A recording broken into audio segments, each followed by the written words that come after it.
السلام عليكم ورحمة الله وبركاته. النهاردة لحد 21/4. أسعار الفراخ البيضة معانا، هنقول كل الأسعار النهاردة. وبرضو لسه يا جماعة عندي كلامي، محدش يدخل كتاكيت لحد ما السعر يستقر. طبعا هو السعر مش هيفضل كده، هو فيه إن شاء الله ارتفاع الفترة اللي جاية، بس أنا مش هنسكن إلا لما نعرف السوق هيستقر على ايه. اول حاجه معانا احنا هنقول النهارده اسعار الفراخ البيضاء والهبر والاسعار الموجوده، وهنقول اسعار ايه، اسعار الاجزاء الموجوده معانا حاليا اللي احنا وصلنا لحد اسعار الموجوده.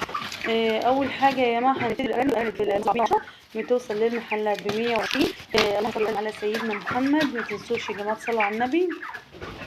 الفراخ البيضاء الاجزاء بتاعتها هنقول من اول جزء كده هي وصلت لايه. اول حاجه معانا الاجنحه ب55 ل70 الكيلو، الهياكل من 40 ل55 الكيلو، الوراك اللي هي لحد النص من 85 ل100، الصدور ب130.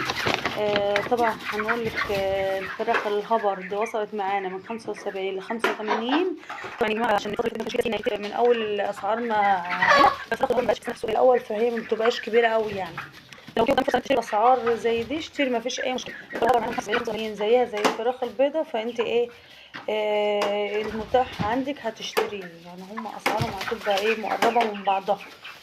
الحمام يا جماعه التاجر بيجي ياخده من قدام مزرعتك او قدام بيتك ب130 جنيه وب140 جنيه، يعني لما يوصل المحلات ب150 وب160 وب170 اعرف ان هو التاجر واخده اصلا غالي من الاماكن اللي موجوده عندنا حاليا ايه في الارياف وفي المزارع.